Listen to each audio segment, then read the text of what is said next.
নমস্কার। আমরা তো জানি যে কিডনির অসুখের সাথে ইউরিন ভলিউম তার একটা ওতপ্রোত সম্পর্ক রয়েছে। মানে সারাদিনে কতটা বাথরুম হচ্ছে।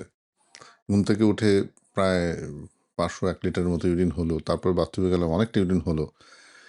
তো এইরকম একটা পরিমিত ইউরিন যেটাতে আমরা বুঝতে পারি যে একটা বেশ স্যাটিসফ্যাক্টরি ইউরিন হচ্ছে, যেটা আদারওয়াইজ সচরাচর হয়ে থাকে। এই পার্টটা যখন হয় তখন আমরা মোটামুটি বুঝি যে না আমাদের কিডনি হয়তো ঠিক আছে, আমাদের হাইড্রেশন স্ট্যাটাস ভালো আছে। কিন্তু কখনো কখনো এমন সিচুয়েশন হয় যে যখন দেখি ইউরিন আউটপুটটা একটু কম। তো ইউরিন আউটপুট যদি কম হয়, এই কমের মাত্রাটা কত কম হলে জিনিসটা নিয়ে চিন্তা করব, বা ইউরিন আউটপুট সবসময় কম থাকলে আমাদেরকে কি করণীয়, এই বিষয়টা নিয়ে আমরা আলোচনা করি। দেখুন, কয়েকটা জিনিস আমাদের জানতে হবে। সেটা হচ্ছে যে what is normal urine volume for a person. সচরাচর দেখা গেছে ইউরিন ভলিউম কতটা হওয়া উচিত এটা নিয়ে অনেকের মধ্যে নানান রকম কনফিউশন রয়েছে। আমরা কতগুলো টার্ম ইউজ করি। একটাকে বলে মানে অলিগিউরিয়া, অ্যানিউরিয়া, পলিউরিয়া। মানে পলিউরিয়া মানে যতটা ইউরিন হওয়া উচিত তার থেকে যদি বেশি হয় সেটাকে আমরা বলি পলিউরিয়া। যতটা ইউরিন সাধারণত হওয়া উচিত তার থেকে যদি কম হয় তাকে আমরা বলি অলিগিউরিয়া। আর যদি ইউরিন একদম না হয় তাকে আমরা বলি অ্যানিউরিয়া।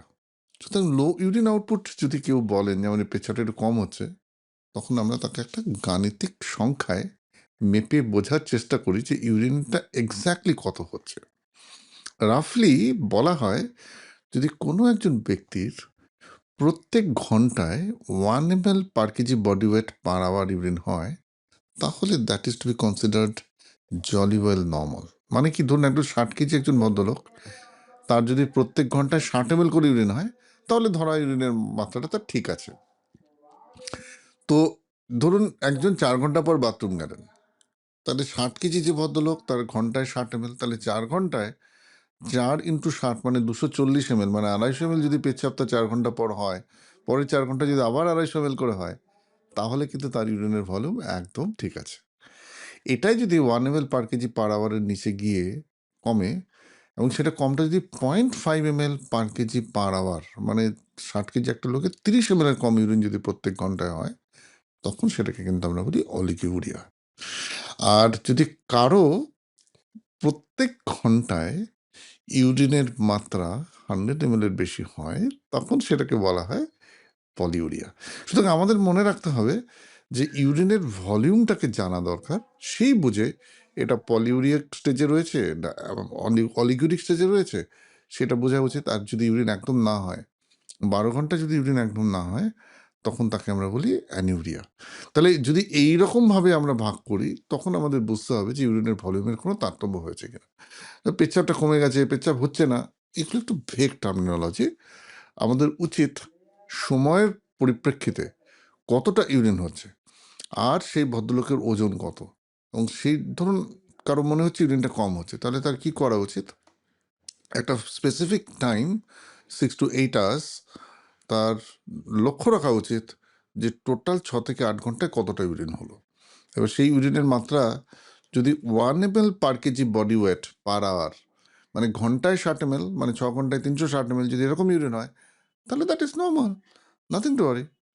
আমরা প্রচুর জল খেলে একটু বেশি বাথরুম হয়, সেটা স্বাভাবিক ব্যাপার, কিন্তু বডির ফিজিওলজিক্যাল সমস্ত টক্সিনসকে বের করতে 1 ml per kg per hour urine is enough. সেটা যদি হয়, তাহলে আপনার তো চিন্তার কোনো কারণ নেই।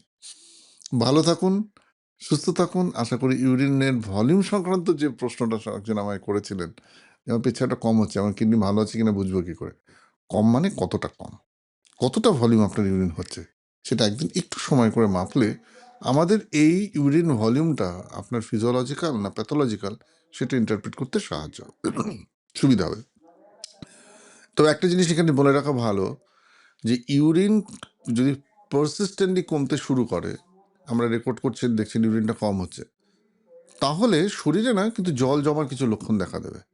মানে ইউরিন যতটা হওয়া উচিত ততটা হচ্ছে না, তাহলে কি হবে, যে জলটা আমরা খাচ্ছি, যে ফিজিওলজিক্যাল ওয়াটারটা আমাদের শরীরে রয়েছে, দ্যাট উইল অ্যাকুমুলেট সামওয়্যার। এই পার্টটা আমাদের কিন্তু খেয়াল রাখা উচিত। যদি আমরা দেখতে পাই যে there is a accumulation of urine in our body, then and there is a low urine volume, that is not a good sign. সুতরাং আমাদের মনে রাখতে হবে যে যখন ইউরিন হচ্ছে, কম হচ্ছে, পাশাপাশি খেয়াল রাখতে হবে যে পা ফুলে যাচ্ছে কিনা, মুখ ফুলে যাচ্ছে কিনা, ওজন বেড়ে যাচ্ছে কিনা। This are the 3 very simple sign যেটা থেকে বোঝা যায় যে শরীরে ফ্লুইড অ্যাকুমুলেটেড হচ্ছে। তার পাশাপাশি যদি ইউরিন ভলিউমটাকে মেপে দেখা যায় সেটা 1 ml per kg per hour এর কম, তাহলে আমাদের বুঝতে হবে যে this is something wrong, you need to consult a nephrologist, otherwise it is okay. ভালো থাকুন, সুস্থ থাকুন। কিডনির স্বাস্থ্য সংক্রান্ত যদি আর কোনো প্রশ্ন আপনাদের মনে এসে থাকে, you can click the link below and ask the question, and I will recommend not to forget to join doctor Pratim's academy if you are not joined. এটাতে আমরা কিডনির স্বাস্থ্য সংক্রান্ত বহু বিষয় নিয়ে আলোচনা করি, ব্লগ থাকে, পডকাস্ট থাকে, and access the advantage. Thank you.